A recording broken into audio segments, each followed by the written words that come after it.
dan ikuti video-video yang lebih seru lagi, yang lebih mantap.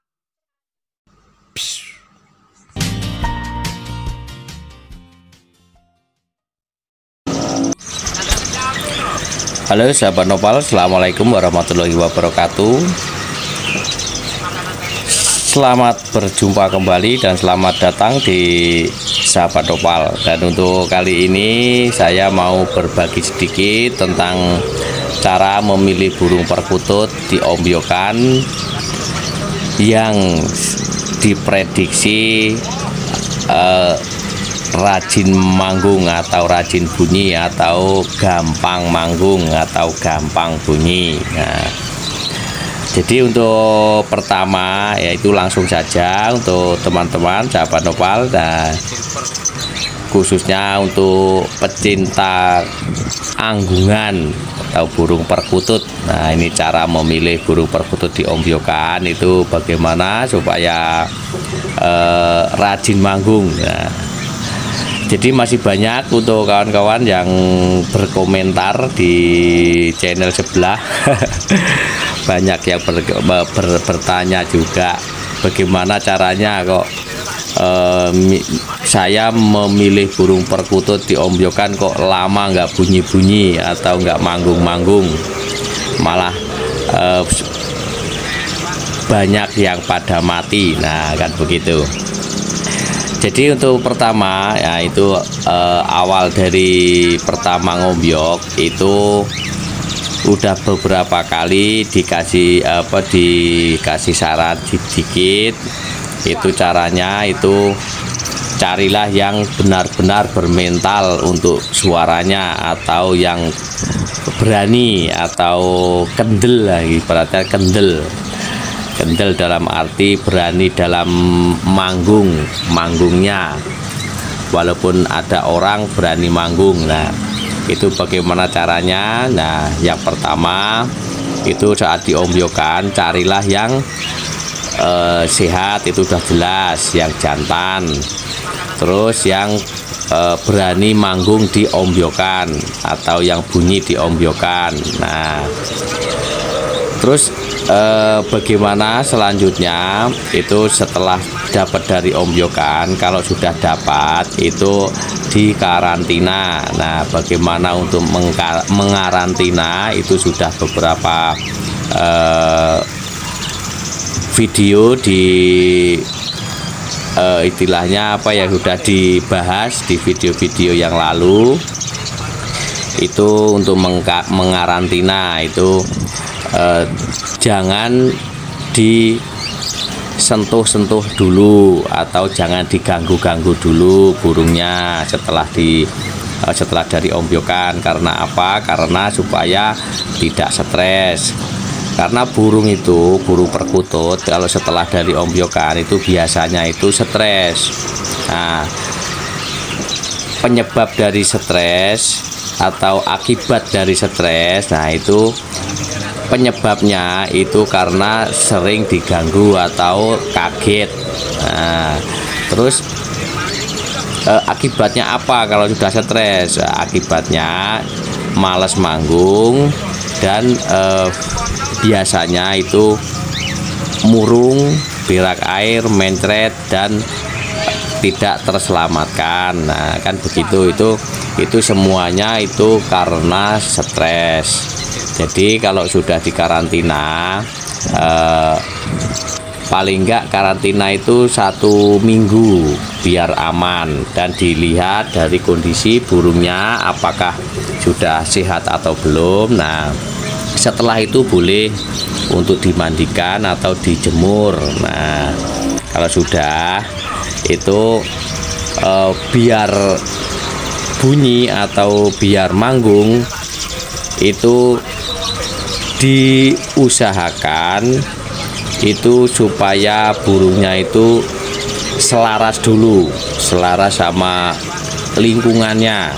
Nah, terutama sama sangkarnya, lingkungannya, sama orangnya. Nah, itu bagaimana caranya? Ya, caranya itu ditaruh di tempat yang rame atau yang biasa tempat lalu lalang orang. Itu setelah karantina, tapi kawan-kawan ya, setelah karantina.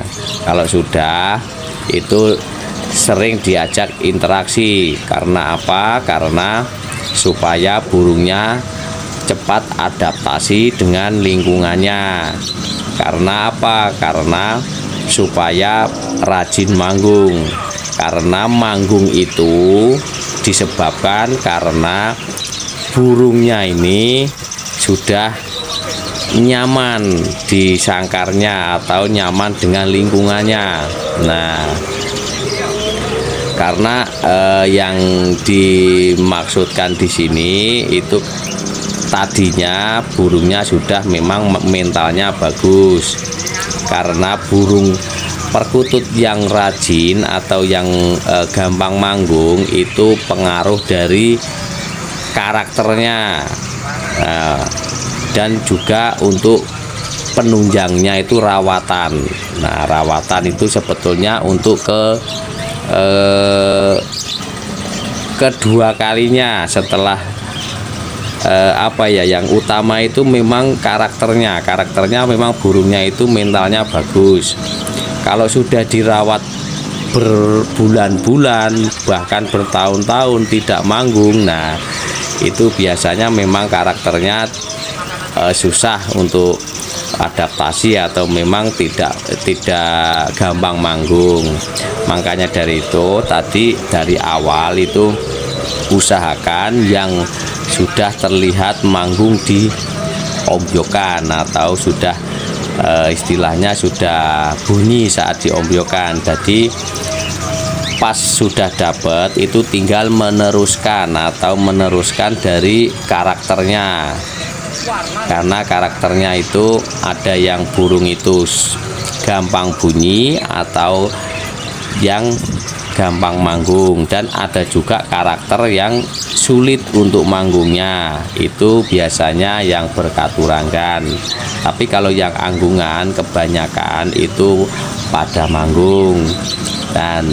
Dan usahakan kalau mau memilih burung perkutut yang gampang manggung itu cari yang masih muda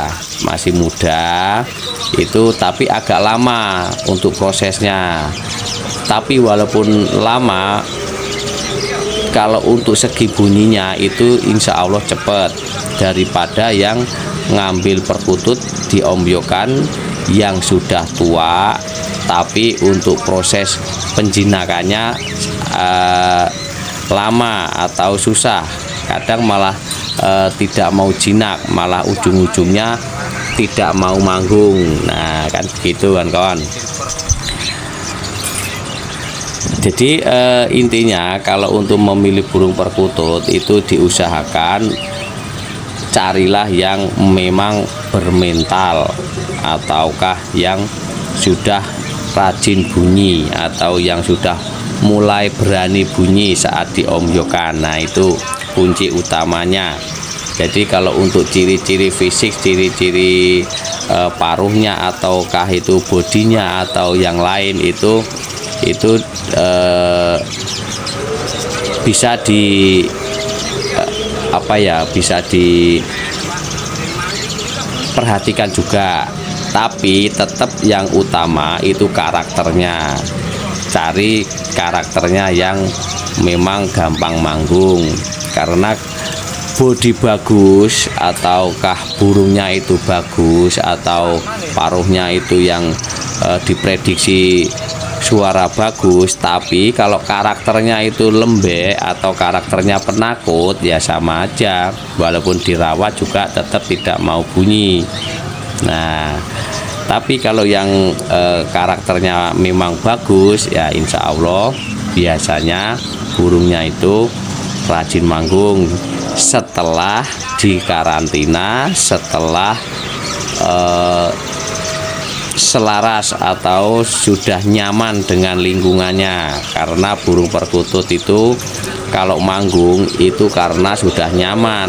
Kalau belum nyaman sampai kapanpun tidak bakalan manggung, kan begitu kan kawan. Jadi umur juga pengaruh.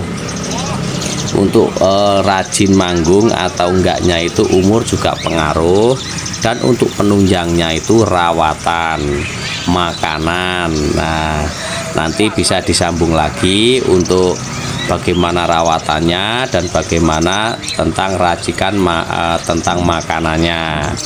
Dan untuk kali ini cukup ini aja dulu, tidak usah panjang lebar. Intinya nyari burung perkutut diambil dari pertama yang utama itu karakternya yang memang benar-benar bagus karakternya. Untuk body atau untuk yang lain-lain itu belum bisa untuk memprediksi burung itu bakalan gampang bunyi atau gampang manggung, kecuali dengan karakternya memang rajin. Nah, itu biasanya yang pada di rawat biasanya begitu. Untuk pengalaman-pengalaman Wandi Cukreng sama pengalaman-pengalaman teman-teman yang lain juga begitu kurang lebihnya. Baik kawan-kawan, mungkin video kali ini saya cukupkan ini untuk sahabat Nopal. Teman-teman nanti bisa belajar bersama, nanti saya bikinkan video channel yang khusus untuk membahas singkat, menjawab pertanyaan-pertanyaan kawan-kawan biar tidak campur aduk. Nanti tunggu saja untuk kita bisa belajar bersama dengan tanya jawab. Baik kawan-kawan, mungkin saya akhiri dulu.